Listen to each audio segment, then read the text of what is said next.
จังหวัดเชียงใหม่วันนี้วัดพระธาตุเจ้าสลีจอมทองและสถานีวิทยุวัดไฟหิน FM 104.5 เมกะเฮิรตซ์ไฟหินทุกวันพฤหัสบดีและวันศุกร์ 22 นาฬิกาคือ 4 ทุ่มจนไปถึง 23 นาฬิกา 5 ทุ่ม 1 ชั่วโมงเราจะมาพบกันทุกวันพฤหัสบดีและวันศุกร์แต่ว่าวันพรุ่งนี้วันศุกร์เป็นวันเข้าดาวส่งท้ายปีเก่าต้อนรับปีใหม่ทุกมามีโอกาสได้ออกสถานีก็เพราะว่าที่ไหนก็จัดเข้าดาวกันดังนั้นวันพรุ่งนี้รายการนี้ไม่มีคือจะโยกเสียงภายนอกเข้าสู่ภายในวัดก็บักออกอากาศแล้วแต่ยังได้ก็ตามวันนี้ก็ขอส่งท้ายปีเก่าและก็ต้อนรับปีใหม่เสียเลยท่านสาธุชนทั้งหลายปีเก่าจะผ่านไปปีใหม่จะเข้ามาแทนที่เราจะได้กล่าวคำว่าสวัสดีปีใหม่สวัสดีปีใหม่เป็นคำอวยพรแก่กันและกันอวยพรแก่กันและกันในปีต่อไปนั้นก็ขออวยพรสิ่งที่ดีๆจะมีอะไรอย่างบ้างหรือมีอะไรอย่างพ้องนั้นก็จะว่ากันต่อไปแต่ของท่านทั้งหลายทบทวนดูว่าตั้งแต่วันเข้าดาวปีพุทธศักราช 2564 จนถึงวันนี้ และก็วันพรุ่งนี้เป็นวันที่ 31 จบ 12 เดือนพอดีในชีวิตของเราที่ผ่านมาแต่ละท่านและแต่ละวันของหมู่เฮาทั้งหลายแต่ละวันเป็นเดือนเป็นปีมาครบไขว่พอดีว่าเรามีการเป็นอยู่ของเรามีความสะดวกความฝืดเคืองมีความสุขสบายมีความเจ็บไข้ได้ป่วยมีความราบรื่นและมีความวุ่นวายจะได้พ้องที่ผ่านมานั้นบอกว่าการด้านสุขภาพการเป็นอยู่และก็ตลอดถึงการบริโภคอุปโภคบริโภคและการคมนาคมต่างๆมีความสะดวกหรือมีความฝืดเคืองขนาดไหนสามารถตรวจสอบดูได้เท่าที่จำลองทบทวนดูแล้วก็มาเริ่มต้นปีใหม่ส่งท้ายปีเก่าในคืนวันพรุ่งนี้นับเอาตั้งแต่ปัจจุบันสากลนิยมหลังจาก6 ทุ่มไปเข้าไปถือว่าเป็นวันเข้าสู่ปีใหม่เมื่อสากลนิยมอย่างนี้เราก็ต้องประพฤติไปตามอย่างนี้ในอดีตชาตินั้นในอดีตก่อนนั้นในอดีตก่อนปีก่อนตอนที่เราคมนาคมการสื่อสารเทคโนโลยียังบัดไปถึงกันตลอดสากลนิยมก็เอา6 โมงแจ้งสว่างหรือว่าพระอาทิตย์ขึ้นเป็นเกณฑ์เป็นวันใหม่พระอาทิตย์เริ่มโผล่พระอุทัยขึ้นก็ถือว่าเป็นวันใหม่แต่บัดเดี๋ยวนี้หาเป็นเช่นนั้นไม่หลังจากเที่ยงคืนเขาก็นับกันเป็นวันใหม่ของกันแล้วแต่เขาก็บอกว่ากันเพราะว่าเริ่มต้นจากนี้ก็เลยเป็นที่ยอมรับกันว่าเริ่มต้นจู่เที่ยงหลังจากเที่ยงคืนไปก็เข้าสู่วันปีใหม่วันใหม่สับสนวุ่นวายจากการนับเมื่อก่อนนั้นพระอาทิตย์ตกดินเป็นวันสิ้นปีวันสิ้นวันพระอาทิตย์โผล่ก็คือเป็นกลางวันกลางคืนนะ แต่ปัจจุบันนี้บัดได้เป็นเช่นนั้นตีหนึ่งก็ถือว่าเป็นวันใหม่ละเที่ยงคืนเข้าไปสู่นั่นแหละถือว่าเป็นวันใหม่พอตอนบ่ายก็เข้าสู่ก็เป็นกลางคืนเราก็บอกว่ากันนะบอกว่ากันแล้วแต่จะนับกันเพราะฉะนั้นท่านสาธุชนพุทธบริษัททั้งหลายวันปีใหม่ปีเก่าปีใหม่ความจริงกว่าวันเดือนปีนั้นถ้าจะอยู่แล้วก็เป็นไปตามธรรมชาติของเขาจะมีความสำคัญหรือบ่สำคัญใครจะให้ความมั่นหมายนับกันอย่างใดจะใดมีการนับเปลี่ยนแปลงมาโดยตลอดมีการเปลี่ยนแปลงเอาวันที่หนึ่งของเดือนอ้ายเดือนอ้ายก็เป็นเดือนอ้ายก็เป็นเดือนมกราคมแต่บางทีก็นับเดือนธันวาคมเป็นเดือนแรกก็มีก็เดือนสองก็เข้ามาสู่เดือนมกราแล้วแต่อย่างไรก็ตามของเรานั้น เดือนเกียงออกเดือนเกียงก็เป็นเดือนหนึ่งเดือนเกียงเดือนยี่เดือนสามเดือนสี่ของภาคเหนือนับอย่างนั้นแล้วก็มาสู่ในตึงประเทศก็นับเอาเดือนเมษายนการนับเปลี่ยนไปเปลี่ยนมาก็ทำให้งงเหมือนกันปัจจุบันนี้สากลนิยมเอาวันที่หนึ่งมกราคมเป็นวันที่หนึ่งเริ่มปีแรกทั่วโลกเป็นสากลก็เลยทำความเข้าใจเป็นอันหนึ่งอันเดียวกันวันพรุ่งนี้จากเที่ยงคืนไปทุกประเทศพร้อมกันพร้อมมูลกันจะถือว่าเป็นวันใหม่มีการจุดตะไลไฟพะเนียงแล้วกันมีการอวยพรศาสนาอื่นผู้เป็นประมุขของชาติของเปิ้นก็จะอวยพรแก่กันและกันประเทศไทยนั้นก็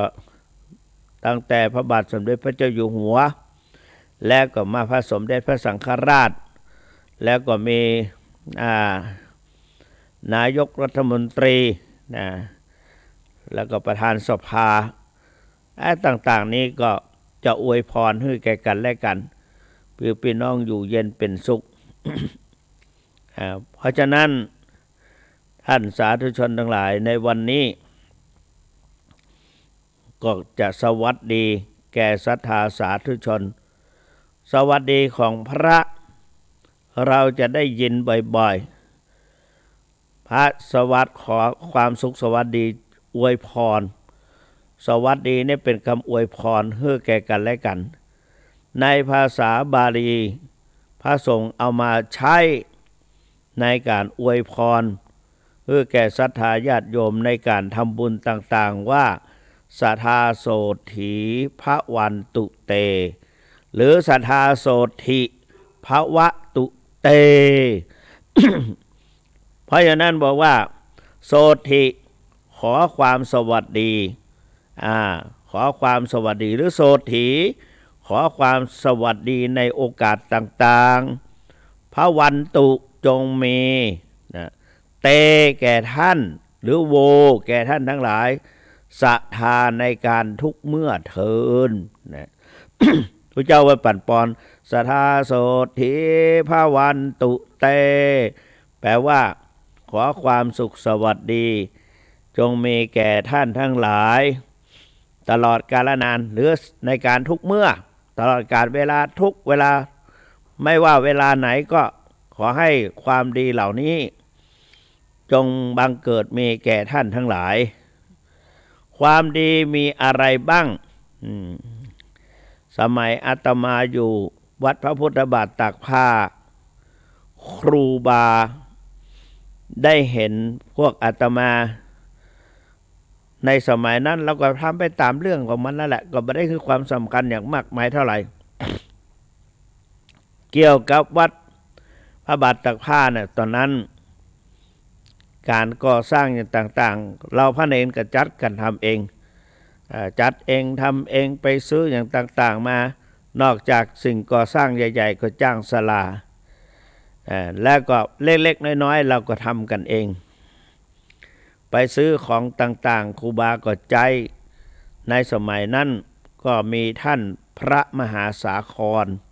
สมคำล่า เป็นเนนใหญ่ต่อจากนั้นมาก็มาเป็นพระภิกษุในปีพุทธศักราช 2517 เดือนมิถุนายนบวชด้วยกัน4 รูปมีพระมหาสาครสมคำล่าได้ฉายาว่าธีระปัญโยปริยนธรรม4 ประโยคก็มีพระมหาพุทธรัตนยาโนปริยนธรรม3 ประโยคพระมหาเสถียรพงศ์คัมภีรปัญโยตอนได้บวชนั้น2 องค์นี้ยังได้เถอะเจ้าคุณสุวรรณกับเจ้าคุณพระมหาเสถียรพงศ์ยังบ่ได้ประโยค2เถอะ ยังเป็นพระเฉยๆอยู่เป็นพระแสวงพระสายต่อมาก็เปลี่ยนเป็นพระเสถียรพงศ์ต่อมาก็ได้ปริยนธรรมก็เป็นพระมหาเสถียรพงศ์พระแสวงต่อมาทีหลังก็ได้เป็นพระมหาแสวงพระมหาเสถียรพงศ์นั้นได้ประโยคปท5ท่านมหาแสวงวันหลังมาพอได้เป็นพระครูไปเรียบร้อยแล้วถึงจะได้ประโยคปท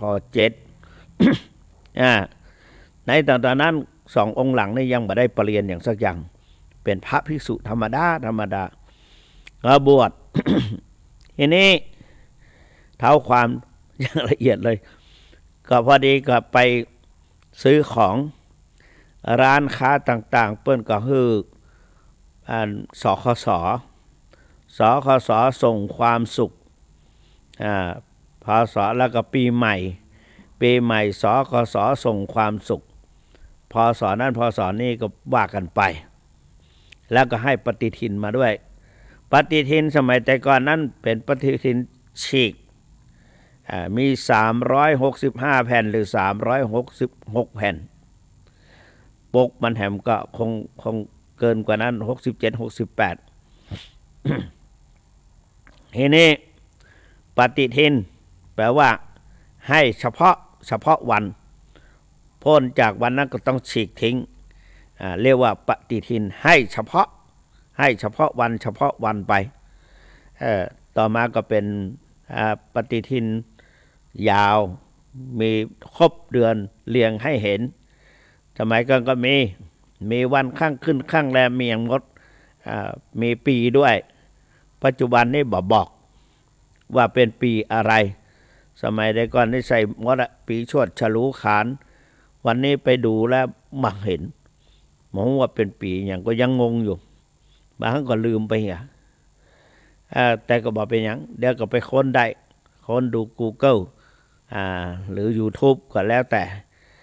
แต่ว่าที่แน่ๆก็คือตอนนี้ปีนี้ยังจำไม่ได้แต่ปีหน้าก็บอกว่าจะเป็นปีอย่างอันนี้เบอร์ 1ไผ่ฮู้ก็โทรมาเด้อเบอร์ 1นะ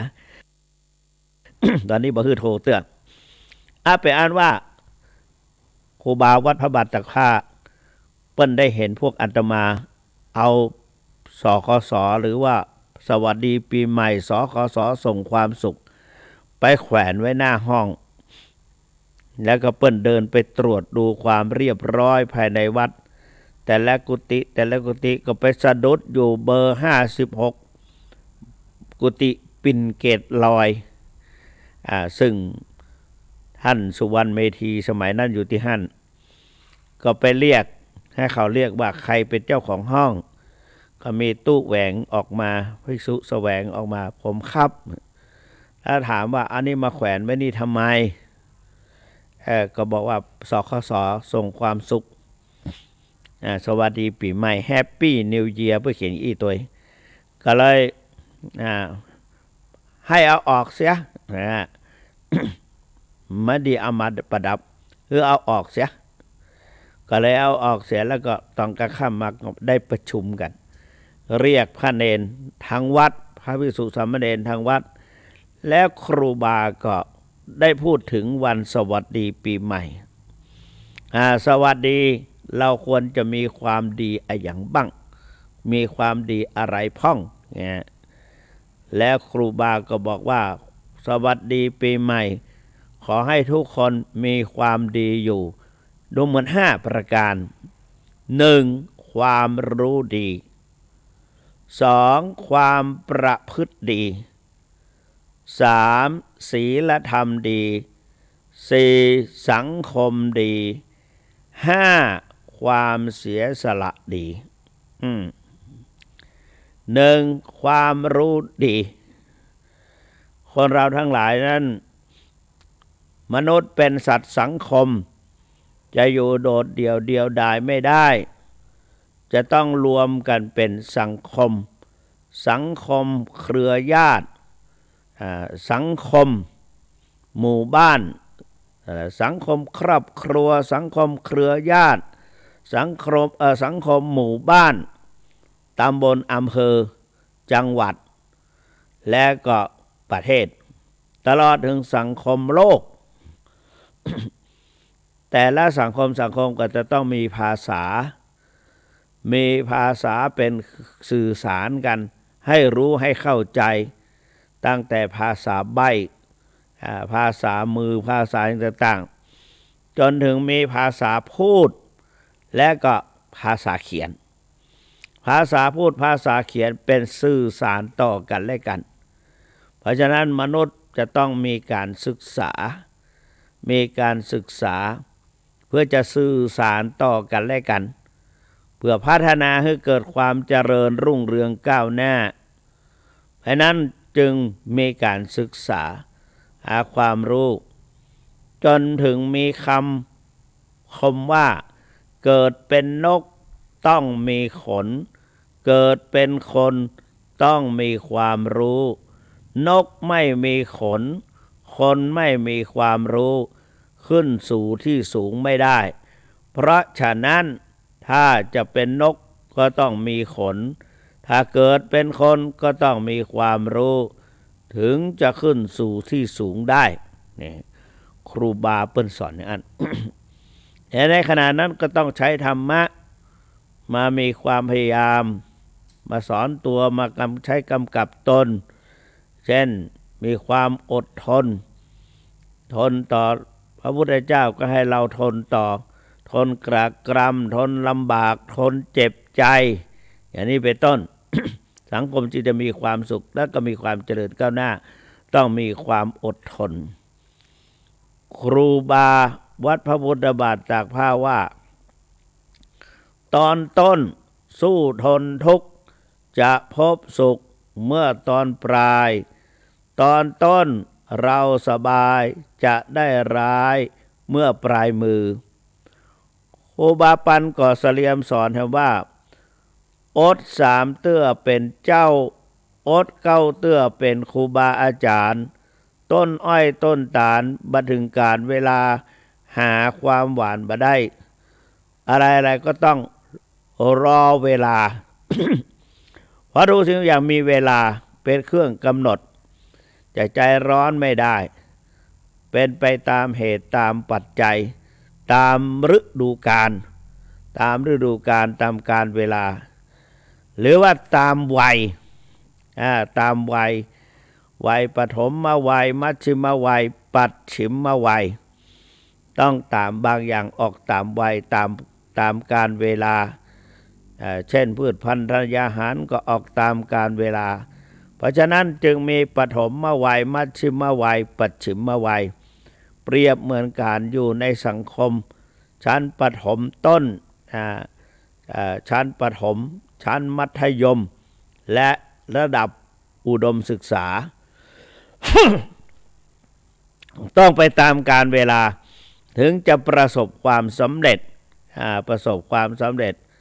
พระเจ้าพระสงฆ์ก็เหมือนกันก็ต้องมีการศึกษามีภาคปริยัติและมีภาคปฏิบัติถึงจะมีภาคปฏิเวทก็คือความสำเร็จบรรลุมรรคผลนิพพานปริยัติก็ต้องศึกษาดั้นด้นพอมาปฏิบัติก็ต้องมีความอดทน อดกั้นเหมือนฤดูกาลการทำไร่ไถนาคนสมัยแต่ก่อนก็มี3การเวลาตอนแรกก็ปักดำไถหวานไถก่อนแล้วก็มาหวานแล้วก็ถอนตอนปักแล้วก็ปักดำดูแลแล้วก็ท้ายมาก็คือเก็บเกี่ยวอย่างนี้เป็นต้นทุกสิ่งทุกอย่างเขาทำให้สอน3วัย3การ3การ3การเท่านั้น ตอนต้นจึงต้องมีความรู้แสวงหาความรู้ในธรรมในพระไตรปิฎกนอกจากที่จะความรู้ในทั่วไปแล้วก็พุทธเจ้าก็สอนให้เรามีความรู้ในสังคมนี้จึงจะอยู่เป็นสุขรู้อะไร1. ธรรมัญญุตาความเป็นผู้รู้จักเหตุว่าประพฤติสิ่งนี้เป็นเหตุที่จะนำสุขมาให้ทำสิ่งนี้เป็นเหตุที่จะทำความทุกข์ความเดือดร้อนมาให้เพราะฉะนั้นต้องรู้จักเหตุเยธัมมาเหตุปภวาเตสังเหตุงตถาคโตเตสัญจะโยนิโรโทจะเอวังวาทีมหาสมโนสภาวะธรรมทั้งหลายมีเหตุเป็นแดนเกิดจะเกิดขึ้นเพราะเหตุจะดับไปก็เพราะเหตุ เพราะนั้นภาษาลีบุตรได้ไปพบพระอัชชิก็ได้เทศทำเรื่องนี้แหละเยธัมมาเหตุปภวาเป็นผู้กล่าวคำว่าเยธัมมาเหตุปภวาเตสังเหตุงตถาคโตเตสัญจะโยนิโรโทจะพระอัชชิเป็นผู้กล่าวให้อุปติสสะปริภาชกภายหลังอุปติสสะปริภาชกได้โสดาบันก็เข้าไปเฝ้าพระสัมมาสัมพุทธเจ้าก็จึงได้บรรลุได้ตั้ง15 วัน15 วันถึงได้บรรลุมรรคผลนิพพาน ก็ธรรมัญญุตาความเป็นผู้รู้จักเหตุเช่นรู้จักว่าสิ่งนี้เป็นเหตุของความสุขจะนำความสุขมาให้ทำอย่างนี้จะเป็นเหตุนำความทุกข์ความเดือดร้อนมาให้อย่างนี้เพราะนั้นจงเป็นผู้รู้จักเหตุว่าสิ่งนี้เป็นเหตุแห่งสุขสิ่งนี้เป็นเหตุแห่งทุกข์ 2. อัฏฐัญญุตาความเป็นผู้รู้จักผลความสุขมาจากผลอันนี้เป็นสุขเป็นผลมาจากเนี่ยไม่เป็นความที่เป็นความทุกข์มาจากผลอันนี้จึงทำให้เกิดความทุกข์เป็นความทุกข์ก็เพราะได้ทำอย่างนี้มา มีความทุกข์กายทุกข์ใจอย่างนี้เพราะนั้นอัฏฐัญญุตาความเป็นผู้รู้จักผลเช่นผลมาจากความสุขเป็นผลมาจากเหตุอันนี้เป็นผลมาจากเหตุอันนี้เป็นต้นนะอัตตัญญุตารู้จักตัวตนรู้จักตัวตนว่าเราเป็นใครมียศมีบริษัทมีความรู้เป็นคนประเภทไหนก็เป็นควรจะทำอย่างไรอัฏฐัญญุตามัตตัญญุตาอัฏฐัญญุตาอัตตัญญุตาความเป็นผู้รู้จักตัวตนว่าเราเป็นใครมีความรู้อย่างไรควรจะประพฤติทำอย่างไรอย่างนี้เป็นต้นอัตตัญญุตาแล้วก็มัตตัญญุตารู้จักประมาณในเครื่องอุปโภคบริโภคในการใช้เหมาะกับวัยไหมเหมาะกับเพศภาวะไหมเรียกประมาณอัตตัญญุตะประมาณและตลอดถึงการกินการขบการฉันให้โภชเนมัตตัญญุตารู้จักประมาณในการบริโภคในการใช้สอยอย่างนี้เป็นต้น นี่ก็คือมัตตัญญุตากาลัญญุตาความเป็นผู้รู้จักการเวลาว่าเวลานี้เราควรจะทำอะไร ได้อย่างที่วัยต้นก็วัยการศึกษาเล่าเรียนอย่างนี้เป็นต้นแล้วก็ต้นนี่ก็ของการศึกษาก็ต้องทำความรู้ความเข้าใจในภาคกลางภาคการศึกษาก็ทำแบบฝึกหัดบ่อยๆย่อความบทความต่างๆแล้วก็บ้านปลายสุดท้ายก็เป็นวัยของการทดสอบนะ ทดสอบทางการศึกษาเราเรียนแล้วก็ติดตามผลทดสอบแล้วก็สอบจริงๆเพราะนั้นเรามัตตัญญุตาความเป็นผู้รู้จักประมาณในการบริโภคนะธรรมัญญุตาความเป็นผู้รู้จักเหตุอะไรกาลัญญุตาความเป็นผู้รู้จักการเวลานะหนึ่งความเป็นผู้รู้จักเหตุรู้จักผลรู้จักตนรู้จักประมาณรู้จักการเวลาแล้วก็รู้จักคนนี้เป็นใครเป็นใครเราเข้าไปเราควรจะทักควรจะถามอย่างไรนะแล้วก็รู้จักสังคมนี่ก็เป็นสิ่งสำคัญเพราะว่าไทยเรานั้นมีหลายกลุ่มหลายคณะอย่างญาติโยมไปพบกับพระควรจะพูดกับพระอย่างไรบางคนไม่รู้จริงๆนะไปอาตมาใส่ตู้เจ้าหรือเรียกเราว่าอาตมาโอ้วันนี้อาตมามานี่ท่านอาตมามีธุระอะไรบอกผมด้วยบอกดิฉันด้วยคำว่าอาตมาได้เป็นชื่อว่าข้าพเจ้า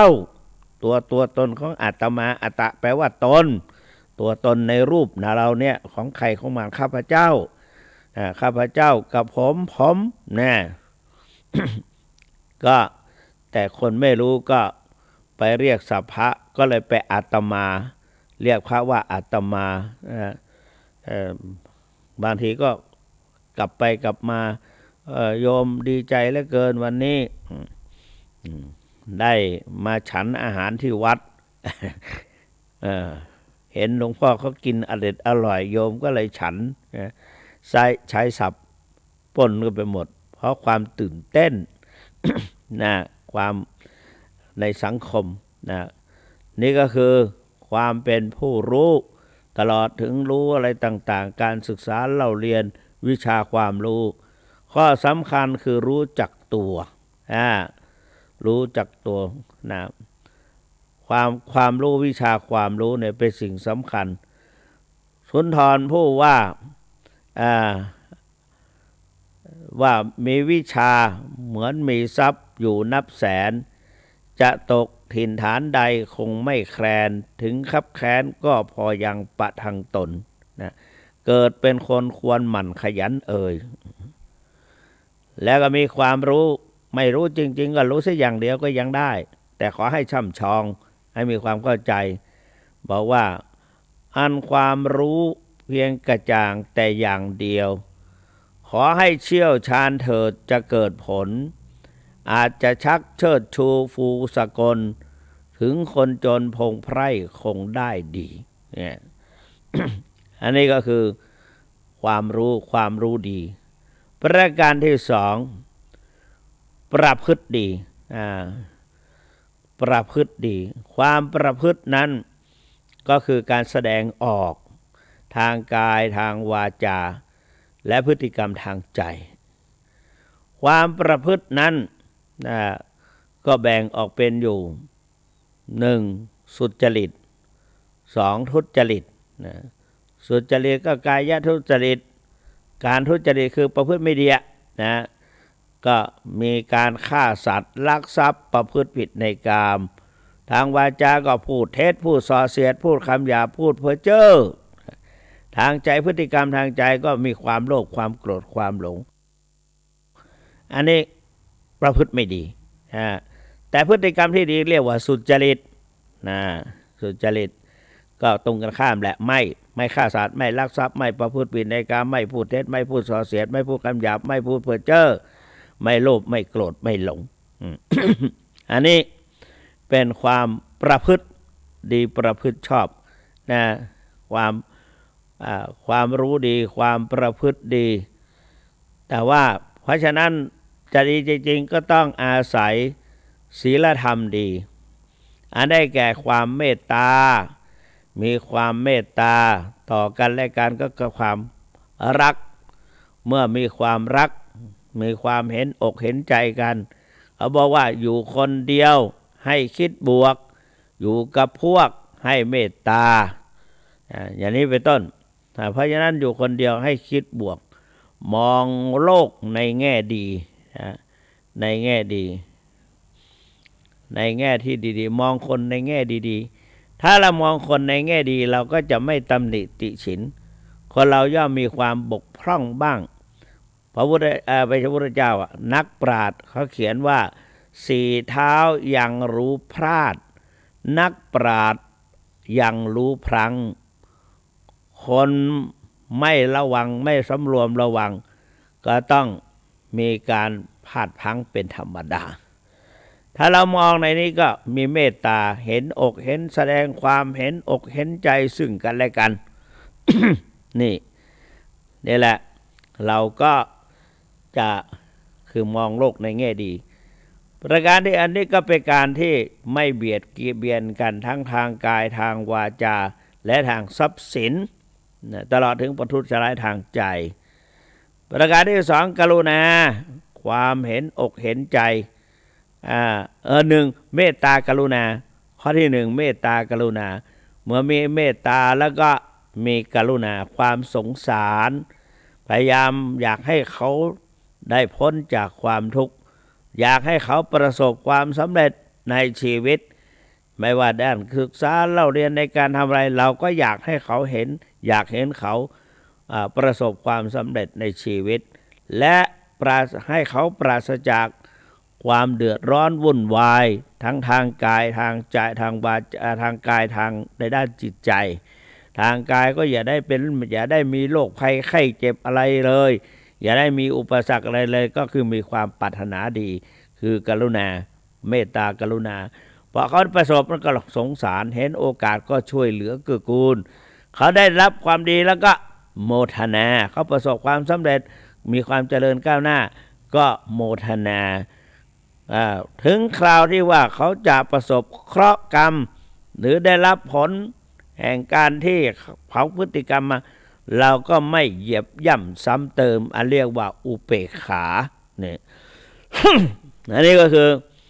เราใช้พรหมวิหารสี่เมตตากรุณามุทิตาอุเบกขาต่อเพื่อนเรานะเราจึงไม่ฆ่าไม่ประหารไม่ลักทรัพย์ข้อที่สองก็คือเราก็มีสัมมาอาชีวะนะมีการสัมมาอาชีวะก็ทำอาชีพในทางที่สุจริตไม่มีความโลภโมโทสันไม่เบียดเบียนไม่ยักยอกไม่ข่มเหงแล้วก็ไม่ข่มเหงไม่ช่อโกงไม่ตรูไม่ลวงนะอย่างนี้เป็นต้นอันนี้ก็เป็นสัมมาอาชีวะเลี้ยงชีวิตในทางที่ชอบประการที่สามสัทธารสันโดษ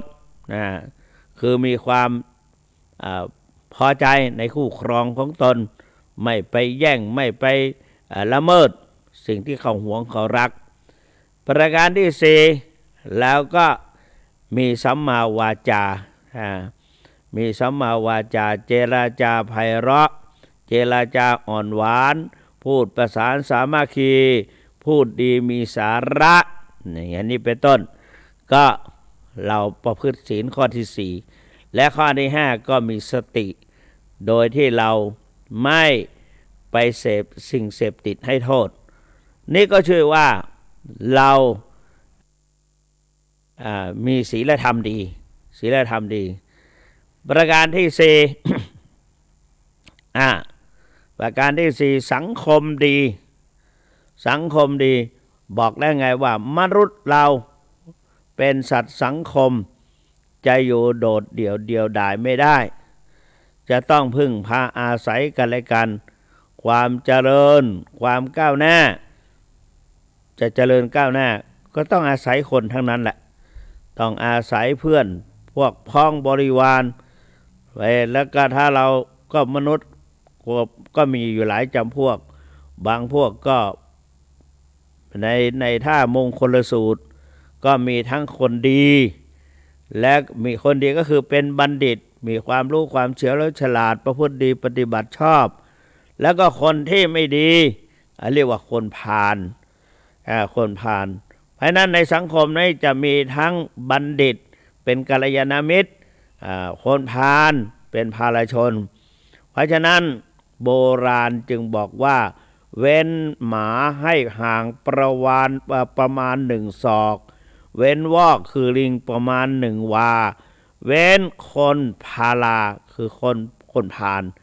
ให้ไกลที่สุดเท่าที่จะไกลได้100 โยชน์พันโยชน์นะเพราะนั้นคบคนพาลไปหาผิดคบบัณฑิตพาไปหาผลเพราะฉะนั้นอาเสวนาจะพาลานังปันติตานันจะเสวนาในมงคลสูตรได้กล่าวไว้อย่างนั้นนี่คบคน นี่การคบคนนะ1ความประพฤติดี1ความรู้ดี2ความประพฤติดี3สังคมดีสังคมนี้ถ้าเราคบคนดีก็สังคมนี้ก็จะมีความสุขประการสุดท้ายก็การไม่เห็นแก่ตัวไม่เห็นแก่ตัวก็คือความเสียสละประโยชน์ส่วนน้อยให้ได้ประโยชน์ส่วนมากเสียสละชีพเสียสละอวัยวะเพื่อรักษาชีวิตเสียสละชีวิตเพื่อรักษาคุณธรรมวัฒนธรรมประเพณีธรรมเพื่อรักษาธรรมะ อันนี้เป็นความเสียสละดีนั้นในสังคมเนี่ยเมื่อถึงวันปีใหม่แล้วก็มาปรับเปลี่ยนเพราะบางสิ่งบางอย่างที่เราทำมานั้นบางครั้งก็อาจจะพลาดพลั้งอยู่ไปชีวิตอยู่ไปนี้จะเท่าทุนหรือขาดทุนได้กำไรชีวิตถ้าเราทำดีก็สิ่งที่ดีๆก็จะเป็นกำไรชีวิตถ้าทำไม่ดีก็ขาดทุนถ้าทำพอกึ่งกลางก็เท่าทุนในชีวิตเราเนี่ยเพราะนั้นในวันปีใหม่ก็นับว่าเป็นสิ่งที่เราจะต้องนำเอาความดีต่างๆแสวงหาความดีโดยที่ทำหน้าที่ของตนให้ถูกต้องหน้าที่นั้นก็คือกิจที่จะต้องท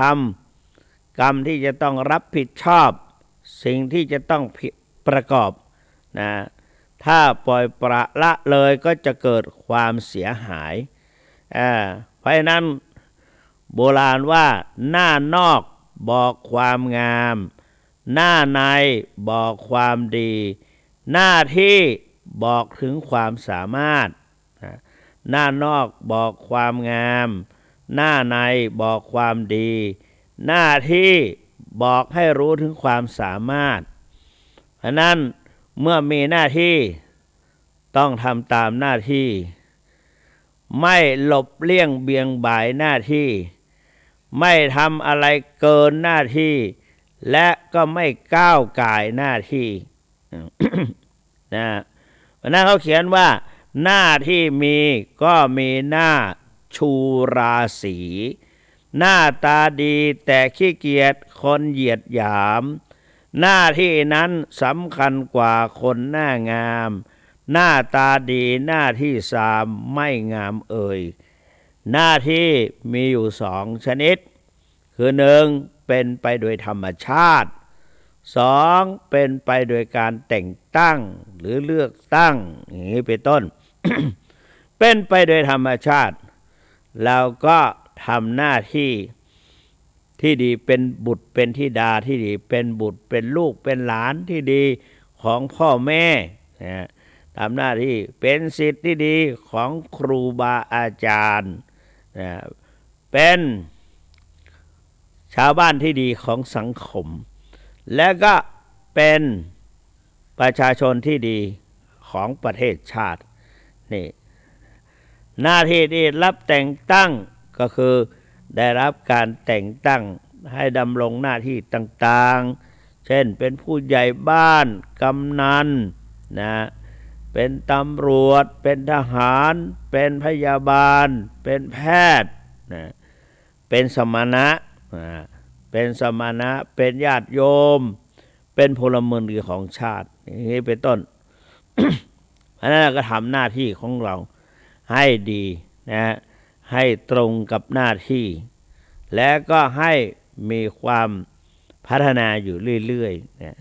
แล้วก็ทำหน้าที่ของเราเพื่อจะโดยมุ่งหมายว่าหน้าเอาใจใส่การเวลาทำงานมีคนเขาเขียนไว้ไพเราะหน้ามาเป็นตัวอย่างเอาใจใส่ต่อหน้าที่ทำความดีเอาใจต่อหน้าเอาใจใส่ต่อหน้าที่ว่าไงนะหนึ่งเอาใจใส่ต่อหน้าที่ทำความดีไม่ท้อถอยไม่ปล่อยเวลาให้ว่างสิ่งมุ่งหวังคือความสำเร็จงานเสร็จคือเป้าหมายสิ่งชั่วร้ายให้ห่างไกลฝึกใจให้ทนพอไม่ย่อท้อต่อคำตำหนิดำริในทางสร้างสรรค์ยึดมั่นอุดมการณ์นะเอาใจใส่ต่อหน้าที่ทำความดีไม่ท้อถอยไม่ปล่อยเวลาให้ว่างสิ่งมุ่งหวังคือความสำเร็จงานเสร็จคือเป้าหมายสิ่งชั่วร้ายให้ห่างไกลฝึกใจให้ทนพอไม่ย่อท้อต่อคำตำหนิดำริในทางสร้างสรรค์ยึดมั่นอุดมการณ์ เนี่ยก็มีหน้าที่เขาเป็นครูเขาก็มีหน้าที่ทุกๆอย่างมีหน้าที่เป็นของตัวเองอย่างเป็นพระอย่างจะเป็นพระก็ต้องมีหน้าที่ก็คือจรรยาหน้าที่จรรยาบรรณเช่นหน้าที่ของตัวเองเข้ามาบวชแล้วก็จงสำเนียกว่าเราเป็นอะไรเช่นเคร่งครัดวินัยฝักใฝ่พรหมจรรย์ไม่เหหันหากิเลสธรรมสังเวชพิจารณาศรัทธาในพระรัตนตรัยรู้จักใช้ปัญญามีสัมมาสติมุ่งดำริหลุดพ้นประพฤติตนด้วยการสำรวมอย่างนี้เป็นต้นพอขึ้นมาเป็นครูบาอาจารย์เป็นครูบาอาจารย์เป็นผู้ปกครองเขาก็สอนอีกอย่างหนึ่งว่ายึดมั่นในพระรัตนตรัยมีน้ำใจเสียสละช่วยเตือนพระผู้ประพฤติผิดสุจริตสมเป็นสงฆ์ดำรงพุทธบัญญัติไม่คิดขัดพระวินัยฝักใฝ่การกุศลมุ่งผลเพื่อพระศาสนาใช้เวลาเป็นธรรมทานประกอบการเพื่อประโยชน์นะ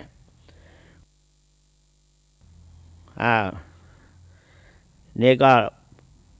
ให้ยึดถือ ทำหน้าที่นะก็มีอยู่เราก็ได้ว่าสิ่งไหนเป็นประโยชน์และก็อะไรประโยชน์ตนประโยชน์ผู้อื่นและก็ประโยชน์อย่างยิ่งคือพระนิพพาน เพราะนั้นเราก็ท่านก็สอนเช่นผู้ที่จะนั่งอยู่ในหัวใจคนไม่ว่าจะดำรงตำแหน่งอะไรก็ตามท่านก็สอนก็อยู่ในหนังสือว่างั้นนะผู้ว่าราชการจังหวัดเชียงใหม่ท่านหนึ่งเขียนไว้ในเป็นแสดงถึงความเคารพอนุสรณ์ในงานพระราชทานเพลิงศพของท่านพระเดชพระคุณหลวงพ่อเจ้าคุณพระราชธรรมากร ถ้าไม่ผิดนะพระราชธรรมกร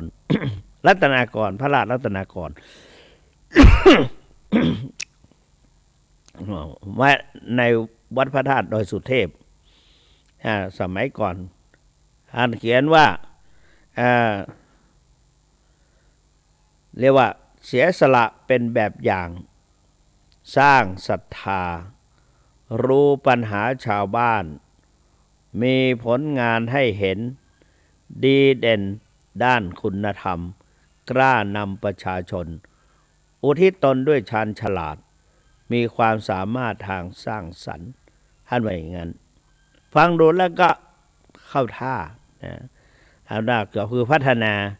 จะนั่งอยู่ในหัวใจคนก็ด้วยเหตุที่เราประพฤติดีปฏิบัติชอบนะ เพราะนั้นเราท่านทั้งหลายก็นี่แหละก็เป็นการพัฒนาตรวจสอบข้อสำคัญก็หลวงปู่ทองพระเดชพระคุณหลวงปู่เจ้าคุณพระพรหมมงคลสอนให้มีสติทุกเมื่อกำหนดอยู่กับในปัจจุบัน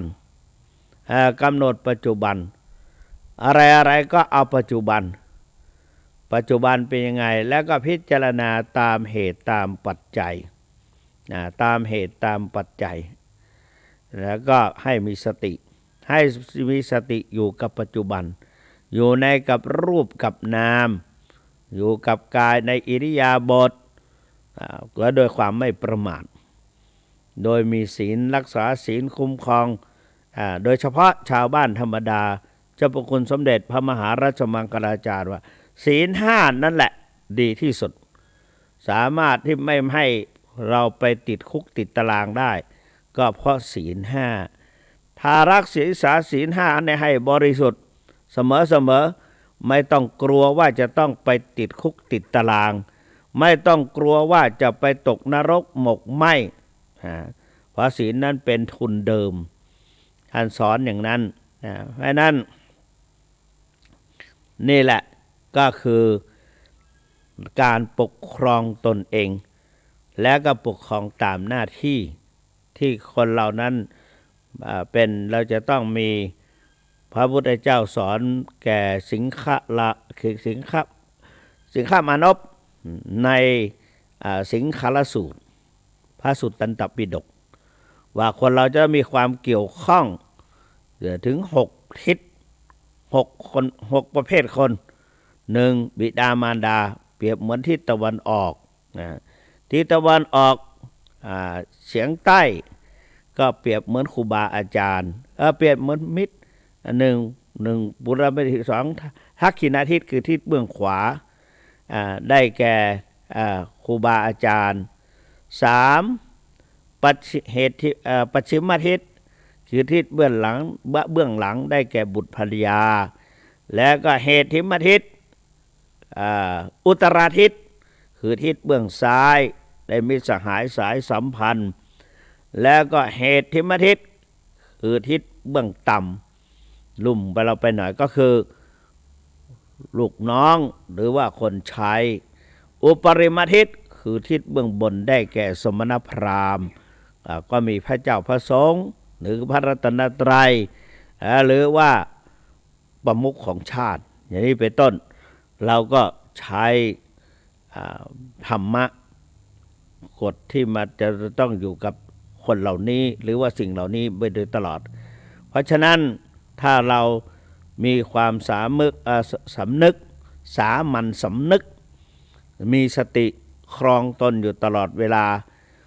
การพัฒนาทั้งกายวาจาและตลอดถึงจิตใจก็จะเป็นไปด้วยความราบรื่นเป็นไปด้วยความสะดวกตลอดปีตลอดปีดังนั้นจึงขออ้างเอาคุณงามความดีมาให้ญาติโยมทั้งหลายอำนวยอวยพรให้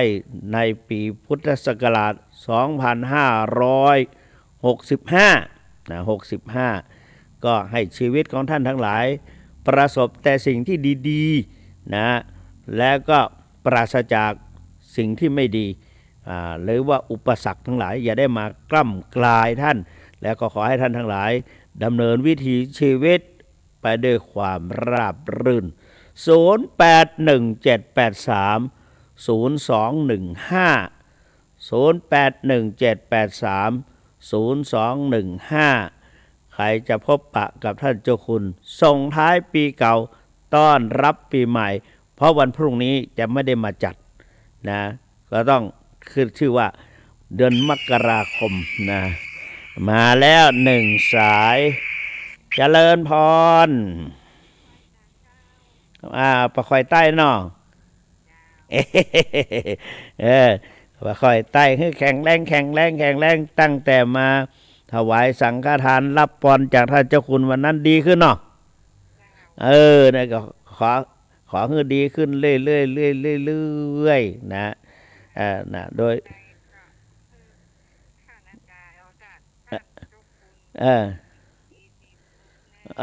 ขอบคุณจ้านาคเป็นผู้ที่มาอวยพรให้ท่านเจ้าคุณเป็นคนแรกของปีเก่าจะผ่านไปปีใหม่จะเข้ามาเต็มที่ขอบคุณจ้าหลายเนออายุวันโนสุขังพระลัง0817830215มาแล้วสายที่2เข้ามาแล้วเจริญพรลำปางเนาะแจซ่อนลำปางเนาะแจซ่อนลำปางจังหวัดลำปางเนาะงานดีแล้วดีอกดีใจเนอปีเก่าผ่านไปปีใหม่เข้ามาแทนที่สุขสวัสดีเป็นของโยมเนอ0817830215กดเข้ามาเลย081782081788อย่างอะไรได้ดูดิผมลืมไปแล้ว783ไม่ใช่0817830215กดเข้ามาอู้กับท่านเจ้าคุณได้เลยทางตัวเก้ายังลืมเลยพอแล้วเจริญพรเจ้าอันนี้ที่ไหนสันซ้ายมาเอาไปใจอันนี้ไปนั่นหนองแฝกสระปีเชียงใหม่ขอให้ปีเก่าผ่านไปปีใหม่เข้ามามีดีๆสิ่งเป็นดีๆเกิดขึ้นกับโยมเนอพร้อมด้วยครอบครัวจ้าเจริญพรขอบคุณจัดนาคอายุวันโนสุขังพลัง0817830215เหลือแถม7 นาทีเดี๋ยว7 นาที0817830215ใครจะคุยกับท่านเจ้าคุณว่าปีถ้าวันพุธมาได้นะปีนี้จะผ่านไปจะไม่ได้อู้กันแล้วนะไปอู้ปีใหม่วะนะถ้าจะมาอู้ก็ปีใหม่จะเป็นอย่างไรยังหูเตื้อเวลาเปิดจะฮื้ออยู่ก็กับบ่ฮื้อเขาก็บ่สามารถจะหูได้แต่ว่าอยากจะได้ทุกวันพฤหัสบดีและวันศุกร์โยมโทรเข้าไปคุยกับท่านเจ้าคุณได้ตอนนี้ก็แล้วว่าเป็นสุดท้ายของปี64พอ65มาเขาก็อู้กันทำไมช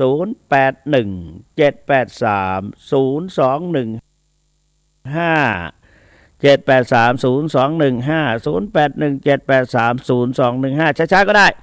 0817830215เหลือแต่6 นาที มีอยู่ก็รับกันแล้วก็ตะกี้อาตมาก็เกือบจะไม่ได้มานะง่วงนอนเพราะวันนั้นไปกรุงเทพ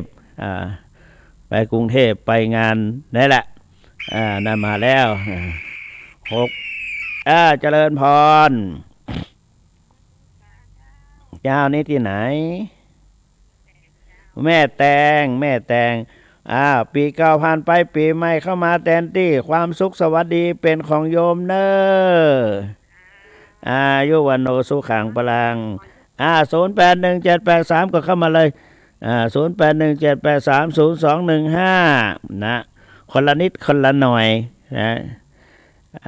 มาแล้วเจริญพรนี่ที่ไหนเนี่ยนะสันป่าแดงเชียงใหม่นี่ต้นเปาสันกระแปง วัดอาจารย์แก้วเนาะสาธุสาธุฝากความคารวะกราบเท้าหลวงพ่อแก้วเด้อเนอพระครูสุตตสุนทรอย่างก็รัตนสุตตสุนทรเนาะนะสาธุสาธุอายุวันโนสุขสวัสดีเป็นของโยมด้วยเนออายุวันโนสุขังพลัง0817830215เข้ามาหมดไปแล้วปุ๊ดตุ๊ดเป็นตัดไปเหี่ย กดเข้ามาแถมไม้ไผ่กดเข้ามาเกินก็ได้ก่อนเหลืออีก4นาที0817830215บังเข้ามาแล้วลองก่อนเข้าพี่นางโชคดีนะพี่นางเนอะโชคร้ายผ่านไปคือป้อได้เสียไปด้วยอายุ94เนาะ9ฮะ100กับ1กับ2เดือนกับ14วันเนาะนั่นก็ดีแล้วอันทำเรียกว่าชาปนกิจป่อเรียบร้อยนะป่อน้อยอุดตั้งแต่นี้ไปพี่นางกับลูกเต้าเหล่าหลานเหลนตลอดถึงพี่ๆน้องๆมีความสุขเหมือนกันทุกคนเนอะนะพี่นางน้องกองข้าวเหลืออีก4นาทีนะ4นาที3นาที0817830215มาแล้วนะเจริญพร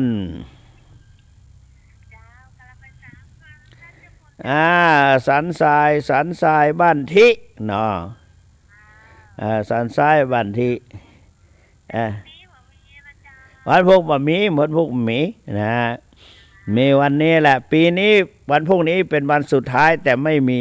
เขาจะเข้าดาวที่วัดนะเพราะฉะนั้นอายุวันโนสุขังพลังเ